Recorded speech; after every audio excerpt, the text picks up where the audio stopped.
என்னுடைய கேள்வி என்னன்னா, ஒரு சிறிய கட்சியோ இல்ல பெரிய கட்சியோ எல்லா கட்சிகளுக்கும் ஒரு தனித்தன்மையான கொள்கை இருக்கு. அப்ப தேர்தல் வரும்போது வெவ்வேறு கொள்கையுடைய கட்சி ஒரு கூட்டணியா சேர்ந்து தேர்தல் அப்ப சந்திக்கிறாங்க.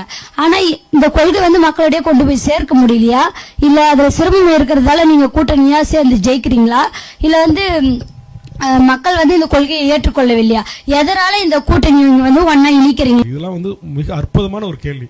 நீங்க உங்களுக்குன்னு ஒரு கொள்கை இருக்கு, உங்களுக்குன்னு ஒரு கோட்பாடு இருக்கு, உங்களுக்குன்னு ஒரு லட்சியம் இருக்கு, உங்களுக்குன்னு ஒரு கொடி இருக்கு, நீங்க ஒரு கட்சி, நீங்க ஏன் புரித ஒரு கட்சியில போய் கூட்டணி சேர்றீங்க? அப்போ உங்களுடைய கொள்கையை உங்களுடைய லட்சியத்தை மக்கள் ஏற்றுக்கொள்ளவில்லையா? ஆம், நான் தமிழக வாழ்வுரிமை கட்சின்னு தொடங்கி 15 ஆண்டு காலமா இந்த மக்களுக்கு இந்த கட்சியினுடைய கொள்கையை நான் கொண்டு சேர்க்கிறேன். ஆனால் அந்த கொள்கை இந்த மக்களால் ஏற்றுக்கொள்ளப்படுகிறதா, இந்த மக்களால் அங்கீகரிக்கப்படுகிறதா?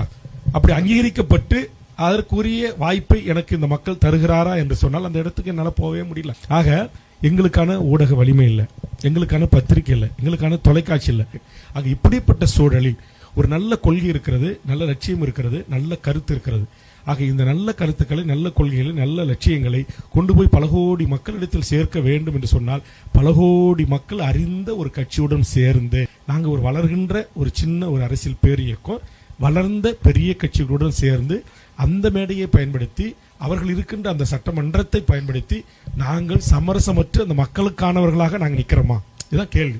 இப்போ நான் கடந்த முறை திமுக கூட்டணி வச்சேன், எம்எல்ஏக்கு போனேன், இன்னைக்கு மாணவர் சமூகமான உங்களுக்கு சொல்றேன், ஏற்கனவே நான் இருந்த கட்சியிலையும் சொல்றேன், ஒரு வேல்முருகன் சட்டமன்ற உறுப்பினராக சென்ற பிறகுதான் தமிழ்நாட்டில் ஒரு மாவட்டத்திற்கு ஒரு மருத்துவக் கல்லூரியை கொண்டு வந்து என் தமிழ் சமூகத்தின் மாணவர் செல்வங்களுக்கு அந்தந்த மாவட்டத்திலேயே அந்த உயர்கல்வி என்று சொல்லக்கூடிய மருத்துவம் படிக்கிற வசதியை ஏற்படுத்தி தரணும் அரசு.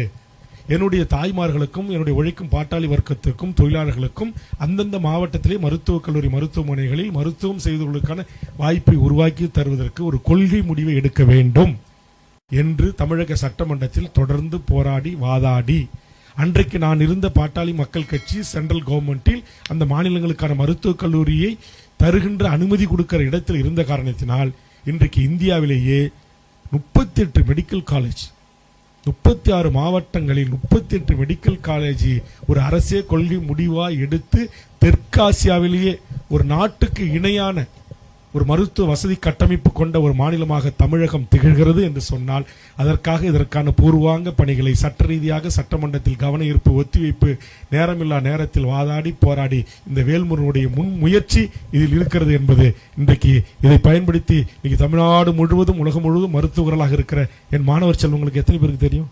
அடுத்தது பொறியியல் கல்லூரி. இன்றைக்கு ஒரு காலத்தில் அண்ணா யூனிவர்சிட்டிக்கு வந்தாதான் பொறியியல் படிக்க முடியும்.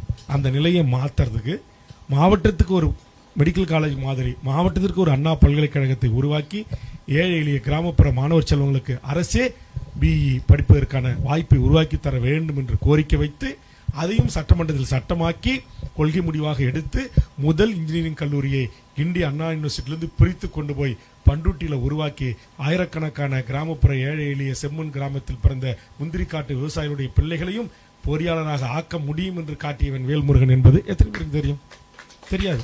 சரி, 2 முறை வாய்ப்பு கிடைச்சும் போது இந்த 2 சாதனை பண்ணனேன். 3வது முறை இப்ப வாய்ப்பு கிடைச்சது.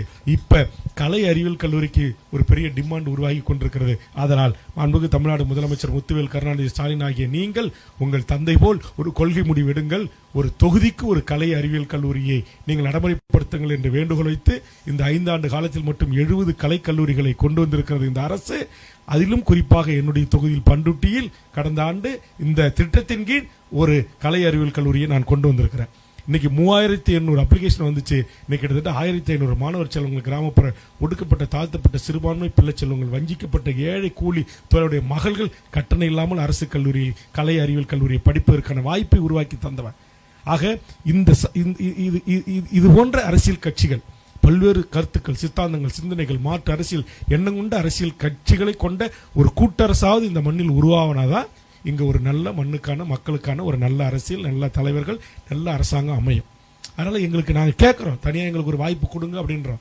தமிழ்நாட்டு மக்கள் கொடுக்க மறுக்கின்ற போது, ஒரு தொகுதியிலேயே எனக்கு கொடுக்க மறுக்கின்ற போது, ஆக வேறு வழி இல்லாமல் இந்த தமிழ்நாட்டில் இருக்கிற 6 கோடி மக்களையும் சென்றடைந்த ஒரு அரசியல் பேரியக்கத்தோடு இணைந்து அவர்கள் மேடையில் தோன்றி அவர்களோடு சட்டமன்ற உறுப்பினராக பணியாற்றி அவர்கள் கலந்து கொள்கின்ற அரசு விழாக்களிலே கலந்து கொண்டு அங்கு கூடுகின்ற ஆயிரக்கணக்கான மக்களிடத்தில் தான் ஏற்றுக்கொண்ட கருத்தை, தான் ஏற்றுக்கொண்ட லட்சியத்தை, தான் ஏற்றுக்கொண்ட கருத்தை சமரசமற்று பேசுறானா அப்படின்னு தான் பார்க்கணும்.